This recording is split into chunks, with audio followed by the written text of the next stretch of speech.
This video features the full story of Chapter 2 of The Island in WWE 2K26, so whether you're looking for a refresher or you just want to see how the story unfolds without spending hours grinding the mode, this will get you up to speed with everything ahead of Chapter 3.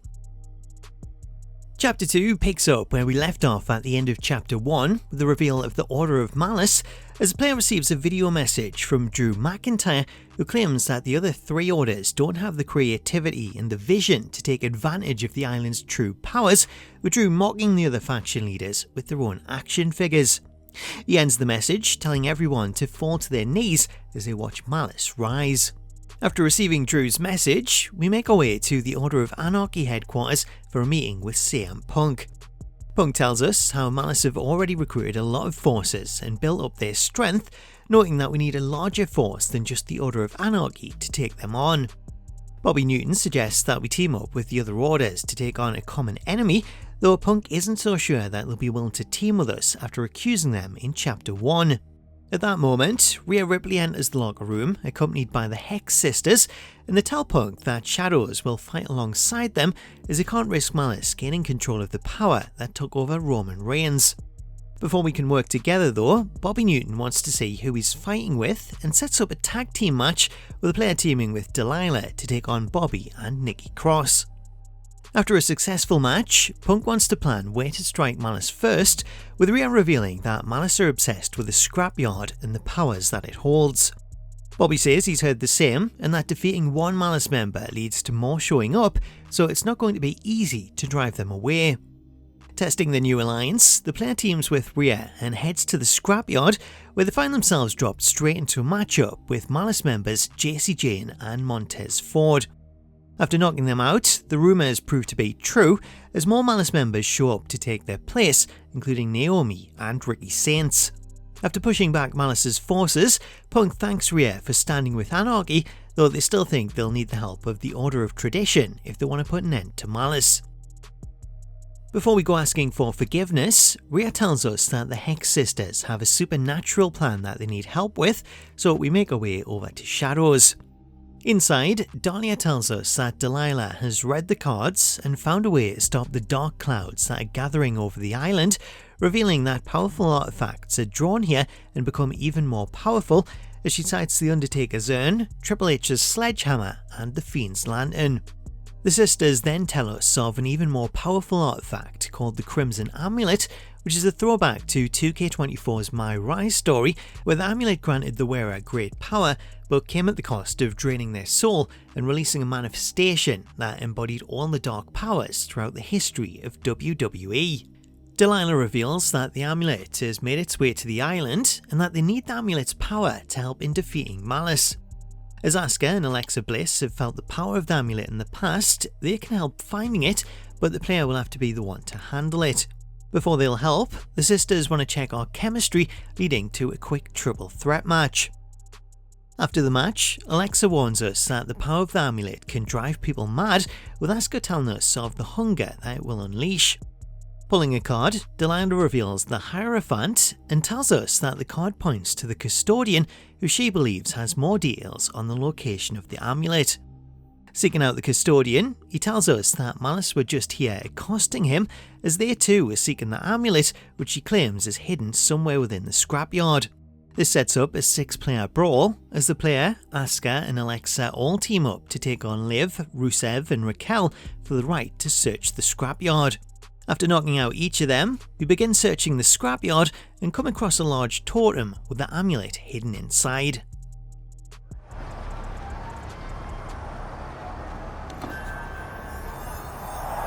Is that the Manifestation's amulet?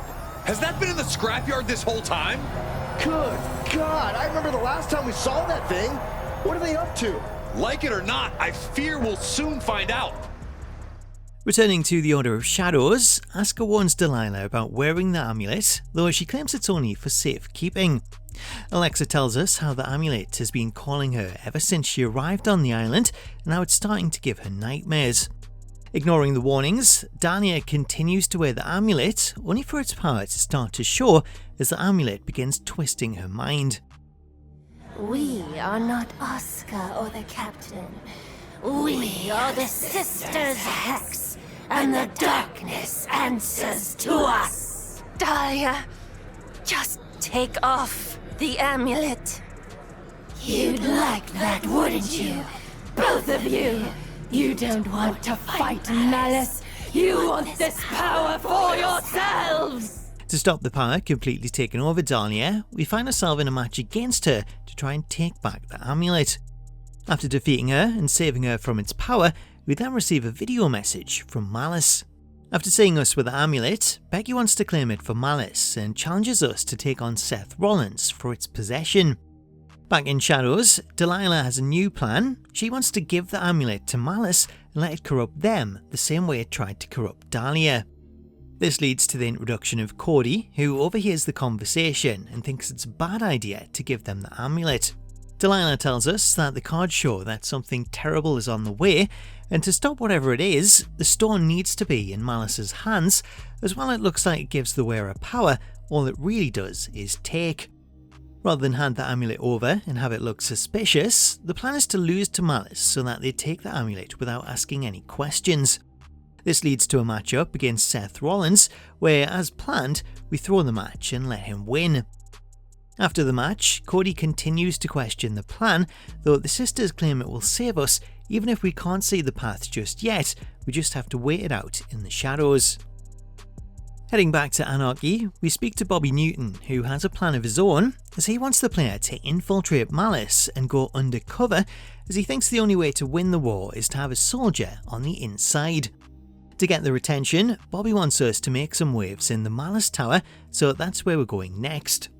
After grinding out a few wins, we get a message from Dom, who thinks that we have potential, but he wants a demonstration and sets up an Extreme Rules match. After proving ourselves to Dom, he wants to make things official and have us join Malice. However, Drew McIntyre isn't quite convinced, as he's been watching what we've done with Anarchy and questions why we're ready to throw that all away to join Malice. To prove ourselves, Drew wants us to play double agent and help them to add to their numbers by recruiting Zaria from the Order of Anarchy. Before we go ahead with the plan, we head back to Anarchy to run it over with Bobby Newton.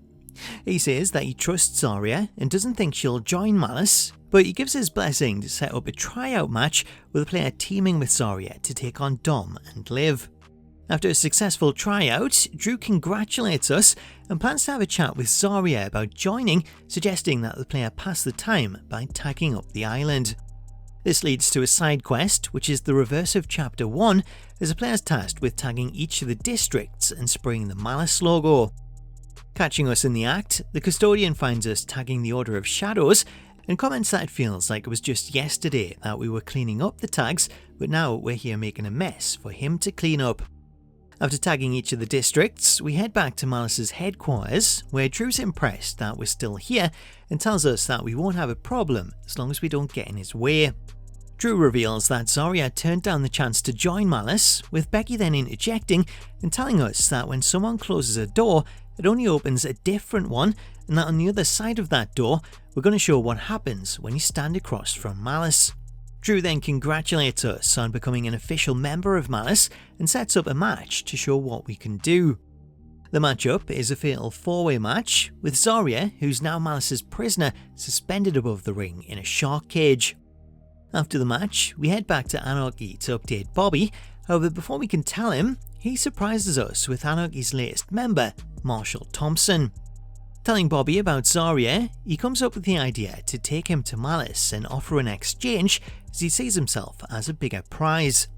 Back in Malice, the cracks are already showing, as Dom's disgruntled that we used his spray paint to tag the island. Giving Drew an update, we let him know that we've set up a match and that you should watch it, as there's an interesting guest list. This leads to a match between the player and Bobby Newton, where if the player wins, Bobby will take Zaria's place inside the shark cage. To make everything look legit, after defeating Bobby, the player goes on to attack him with a steel chair. Oh, this is going to end this rivalry once and for all. Oh, no, the match is over. The rivalry should be over. Don't do this. Don't do this. This is insanity. And now the manager wants in too?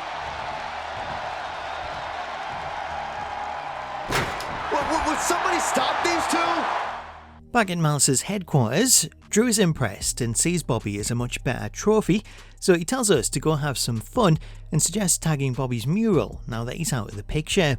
This leads us to Anarchy headquarters, where we tag up the mural with the Malice logo, which leads to Marshall coming over to see what we're up to, only for him to realise that it's all part of the plan. After speaking with Marshall, we turn around to see Dom, who's overheard everything and makes his way to the Malice building to let them know. Following Dom, we find him spilling the beans to Drew, who's tired of standing around and hoping for the truth. He plans to find that out in the ring and challenges us to a TLC match where he plans to beat the truth out of us. Jumping into the match, Bobby Newton's taken the place of Zaria and is being held in the shark cage above the ring. However, it's all a part of his plan as he makes his escape. We know what's going on here. Newton bomb! McIntyre doesn't know it hit him, and they're already heading for the hills. Here comes Seth and Becky. I don't think their newest recruit is Malice Strong. Do they see Rusev? Here he comes. Swing and a miss. Rusev took down the leaders of his own order. And he gave Bobby Newton a chance to escape. After escaping Malice, Bobby reveals that he overheard a lot while he was locked up in the cage, teasing that some of the Malice members are already looking for a better option. In the meantime though, he wants to get back to his mural, but not before we let him know that we made some adjustments to it. Oh, hell no! You're telling me you defaced my mural? You better hope I can find a way to fold that mess into the message. I gotta get to work. While Bobby fixes his mural, the player heads to the Order of Tradition to fix the relationship with Odette, who's not exactly pleased to see us. Odette doesn't like that we treated her as a fool, but she knows that they need the Order of Anarchy to take on Malice, so to prove that she can trust us, she has us pay penance by taking on their tower. After racking up wins in the tower, we speak to Cody Rhodes, who still doesn't have faith in trusting us, though he does trust Odette, so he'll make an exception. Cody's still not convinced about the plan, but he decides to put everything that has gone before in the past so that we can work together. After clearing the air with Cody, Odette has a plan to take on Malice by inviting them to take part in a new tournament, the Slam Bang Western Wrestling Festival. Odette reveals that the tournament stakes are high, as if Malice loses, they've agreed to leave the Order of Tradition alone. However, if Malice wins, they'll take over the Order of Tradition. To secure our spot in the tournament, Odette doesn't want to make it easy, so she books us into a battle royale to claim the last spot. After securing our place in the tournament, Kathy Kelly is at the Order of Tradition to find out if Odette will really hand over Tradition to Malice if they win, with this then firing up Odette, who's confident that the player will be crowned the winner, having already beaten two of Malice's best in the battle royale. Following the interview, we bump into Marshall outside Tradition, who questions if we know what we're doing, as Odette always has both an endgame and an ulterior motive that puts her first. He also questions why only the Order of Tradition will be safe if you win and not Anarchy. Despite Marshall's comments, we head into the tournament where we're successful in the opening round against Io Sky.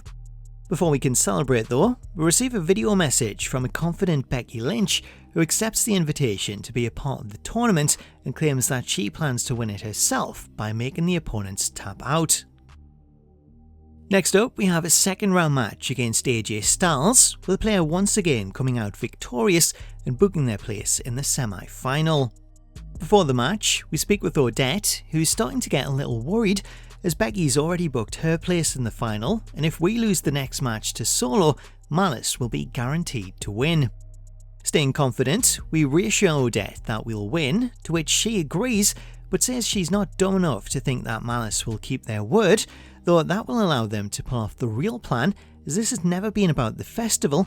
It's a ruse to show how Malice view their members, and that Cody's working on a side project to see if the members that were left out of the tournament want to change their allegiance.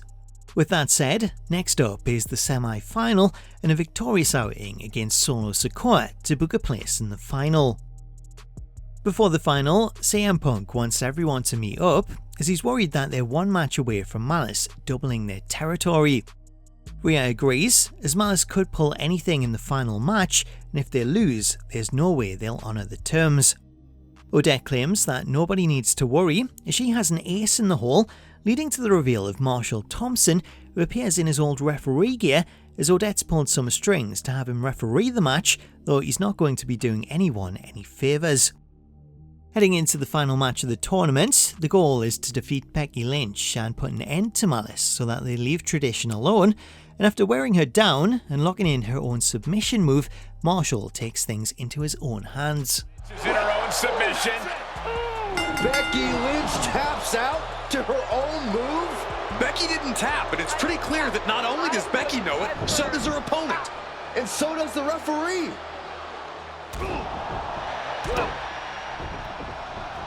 Manhandle slam. I never thought I would see the day that Marshall Thompson would be complicit, much less orchestrate a screw job. Back in Tradition's headquarters, Odette's celebrating the victory when Marshall comes in and she thanks him for helping her out, though Marshall is once again feeling dejected at being used and then walks out.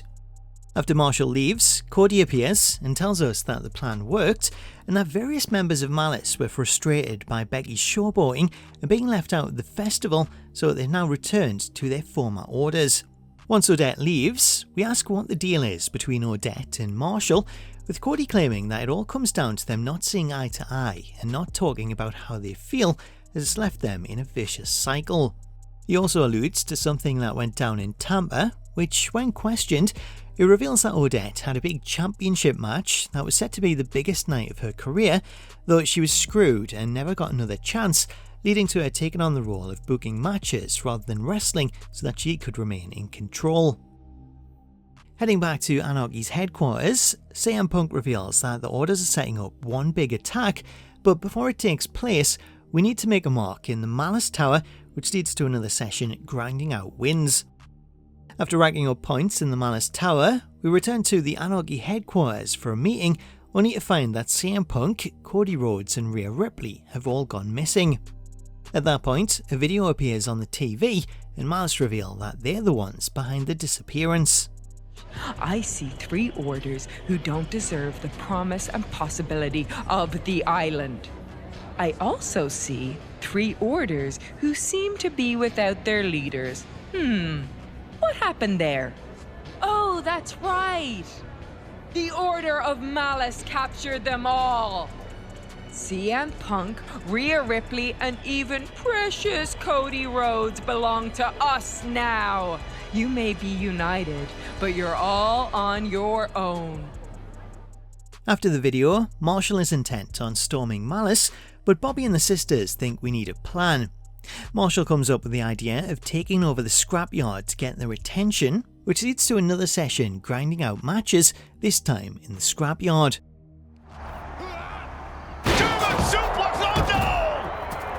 After gaining their attention, Becky lays down a challenge, pitting the player against 3 of Malice's best.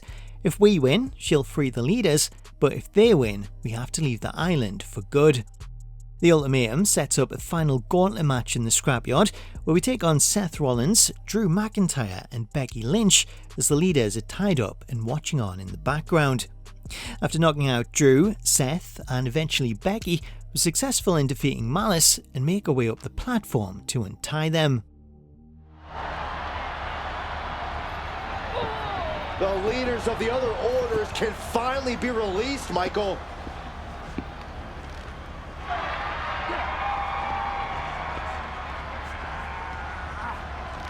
You can really see Cody's gratitude, guys.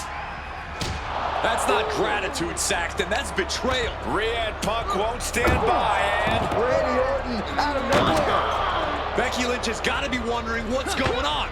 Oh, man! Natalya with a running knee. Finally, some reinforcements. No, right into an ambush. What the hell is Charlotte Flair doing? This is a coordinated attack.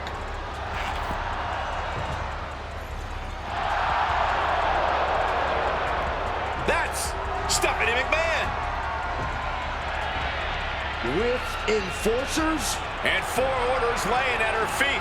Was Stephanie behind all this? I don't know, Cole, but if Stephanie McMahon's back, it's time for all of us to bow down.